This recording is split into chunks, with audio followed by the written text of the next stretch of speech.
Hello guys, welcome back to the channel. Hope you're all doing well. So today we've got another action figure review for you. We've got the recently re-released 50th anniversary of Lucasfilm, Qui Gon Jinn from the Black Series line. It is the Phantom Menace carded version with a nice shiny card for the 50th anniversary, although it is the re-released Qui Gon Jinn, so it is the same sculpt, same build as the old figure from the original Black Series packaging. So nothing new, but obviously, you know, Qui-Gon was quite the grail for a while because, you know, he wasn't in circulation, being, you know, one of the older figures. So it's good to have him back in the line. I didn't really think about picking Qui-Gon up. He wasn't really one of my more preferred characters historically. It's only with kind of diving into the Clone Wars more and that sort of thing, and obviously when I considered, okay, well, you know, this might be the only chance to pick it up again and have it in the collection at some point. And obviously, you know, the photography, you know, sort of ideas and possibilities from that standpoint, I wanted to get involved and pick up a Qui-Gon Jinn because, you know, Obi-Wan Kenobi is my favourite character from the entire Star Wars universe, and obviously he was very fond of him, and with Kenobi coming out and Anakin was obviously fond of him, and Yoda, he actually plays, Qui-Gon plays a much bigger part than I think he's sort of given credit for. He's kind of without Qui-Gon, a lot of this stuff doesn't even kind of get brought to the table. So we're going to jump into it. If you're new here, do subscribe to the channel not to miss any of the content to come, and then leave a like on this video if you enjoy it, and we'll jump into it. So what's going to come in the box? So you are going to get Qui-Gon's famous green bladed lightsaber. Now green was my favourite kind of lightsaber colour because of Luke's original in Return of the Jedi. Like, I like the blue, and, you know, depending on which character and kind of which combination, like Ahsoka's blue you know, lightsaber blades looks awesome, but Qui-Gon obviously has the green as well. I'm not a massive fan of his hilt. You know, his and Obi-Wan's from kind of the prequels.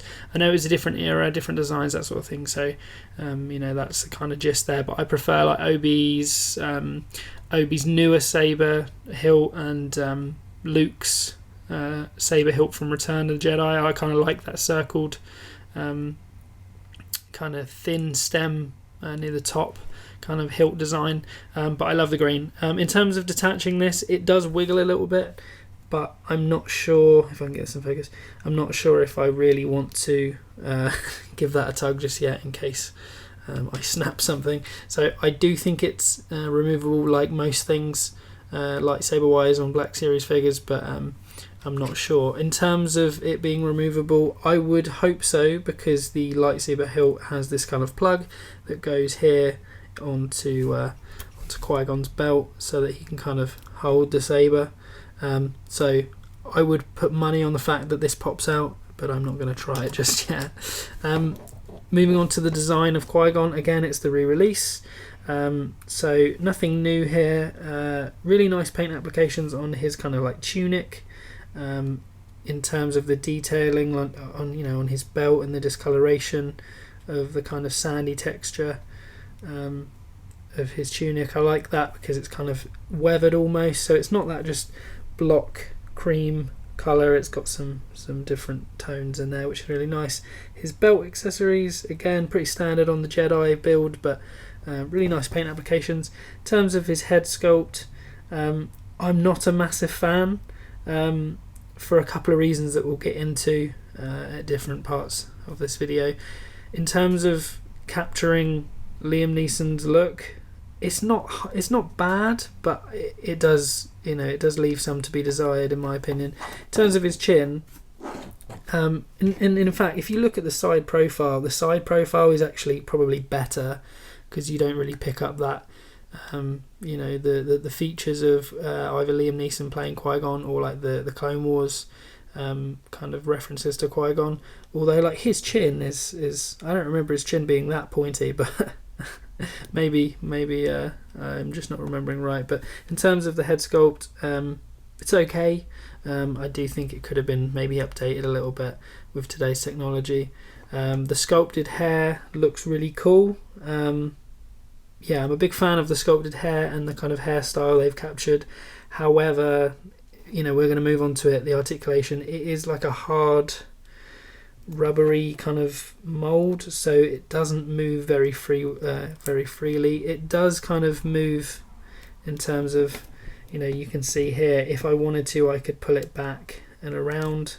So it does have the ability to move, and it's not going to snap. It's not hard plastic, it's kind of like rubbery, so that's kind of good, I guess. But in terms of straight off the bat, I'm not massively impressed by the use of that. It's kind of like with Ahsoka's Black Series figure. You've got to strategically use the head or hair sculpts on some of these figures in a way that doesn't completely ruin the articulation, but we'll jump into that. In terms of design, I think it's awesome. Again, another Jedi, Qui Gon Jinn, awesome looking figure, awesome looking character. In terms of the Jedi build, it's pretty much, most of the Jedi builds for the Black Series line are kind of reused, and just repainted or just slightly different to the others. But in terms of articulation, like you look at Qui-Gon's boots here, if I can get that in focus for you, and you think, right, they're quite high boots. So what we got here, so the toe point is tremendous, which is fantastic. In terms of articulation for Qui-Gon, we never saw Qui-Gon actually be really really acrobatic, but it's nice to have that capability. One, from a Jedi point of view. Two, from a toy photography point of view. You always want to have the ability to articulate your figures, especially Jedis. And even though Qui-Gon, he was a disciple, he was a Padawan of Dooku, who is very, again, not necessarily acrobatic, but more gentlemanly. And then, Dooku obviously being a Padawan of Yoda, so their kind of ethos and fighting styles and that sort of thing are much more to do with kind of knowledge and intelligence rather than just sheer athleticism. So in terms of his articulation, I wasn't expecting much, but I think I'm going to be pleasantly surprised. If I can get this in focus for you. So his toe point, as we said, is very good. If I can get that into focus. And then he's got a little bit of a point up, but not much. In terms of the back of the legs, you can see there, we've got the double jointed knees. So he's got double jointed knees, he can get all the way up, which is fantastic for articulation. At the hips, he's got a pretty good split, and because the tunic is split and rubbery, it means that you can get your legs complete kind of up, which is nice. We'll go back as well, which is nice because it means you can do these kind of poses with kicks and flips and sitting, all sorts of things. The possibilities really go up when the articulation in the legs are good. Things like kneeling, kind of overlooked a lot of the time. My figure is quite loose in the hips in terms of if he's just standing still. If I could give him a little bit of a wiggle, he does have this kind of wiggle in the hips. It's not going to come out or anything, it's just more the fact of center of gravity wise, he does wiggle a little bit standing still, so that may cause some problems. I'm not sure. It's not too bad. It might honestly just be my figure that's a bit loose, but just something to think about. In terms of the hips, again, with like with most of the Jedi builds, this kind of middle piece stays while his top torso can rotate. So he'll go completely 360, which is good. In terms of the wrists, he will completely spin. There's not much wrist movement because of the kind of long Jedi cloak arms, which is fine. In terms of the elbows, he's got pretty good bicep curl, just past 90. And then what we've got with the Jedi builds, he'll if I can get it in focus for you, he'll come up to 90, you go a little bit, he'll flex actually a little bit further than that. Obviously, as you could always move him up like that, he'll rotate 360 around. But the Jedi builds normally have a bit of a butterfly joint in there that allows you a little bit of forward and back flexing. But on Qui Gon Jinn, I think this is one of two things. One, because it's a re-release of an older build, and two, kind of the design they've gone for with him, and the fact that I don't think they really updated the kind of technology they've used of this build. He doesn't have those butterfly joints in the arm, so he does have a decent range of motion, but not that little bit extra you typically get with Jedi. Moving on to the head, which is where Qui Gon really struggles. You've got this, as you can kind of see in the front, you've got this kind of neck joint that allows him to look down and up, but really you get barely anything like that till you get.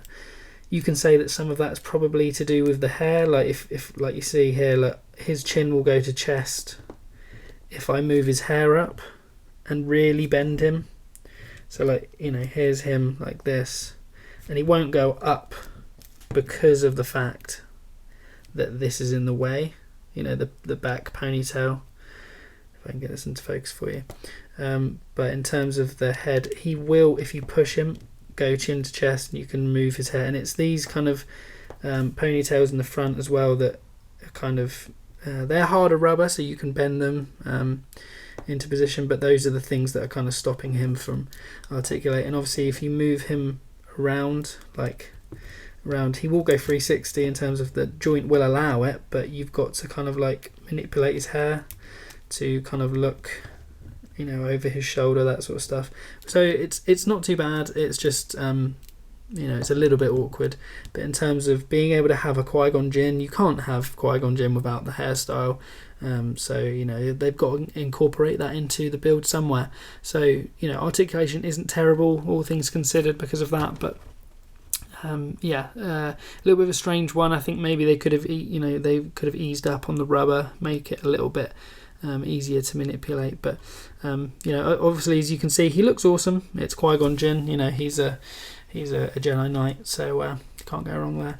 In terms of versatility, like we talked about, it's Qui Gon. I don't think he gets enough credit. You could put him in so many different scenes. He was quite a maverick. He did his own thing in terms of the Force and the Jedi Order, and he didn't want to be on the Council because they were too kind of boxed into these kind of linear ideas. He wanted to think outside the box, and he thought that there was a lot more to it than just what the Council thought about things.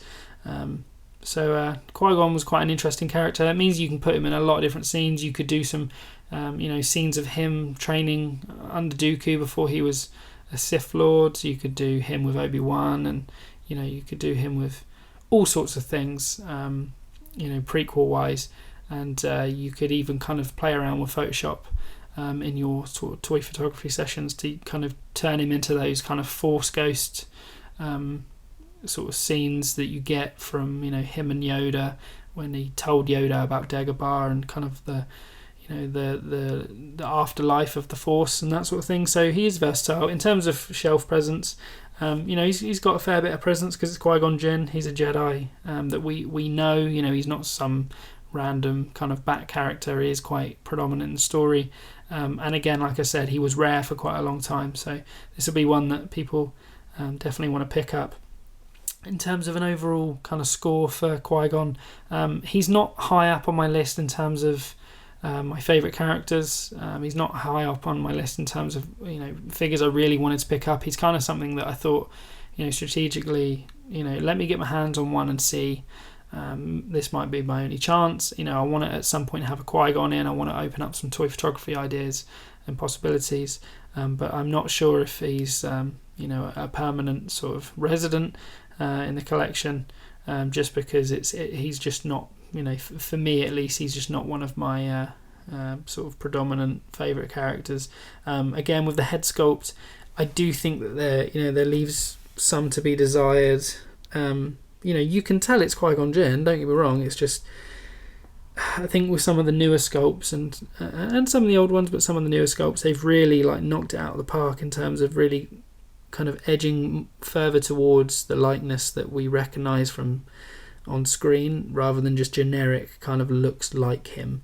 To me, this looks this is kind of, you know, 70-30 in favour of, it does look like Qui Gon Jinn, it does look kind of like Liam Neeson and whatnot from certain angles. You know, you can be really kind of generous at times, but other times I sort of think, you know, like with the massive chin, although that was kind of like a Qui-Gon thing with Liam Neeson, I just think that it's a little bit too much on the figure, and his face shape's a little bit just a little bit off for me.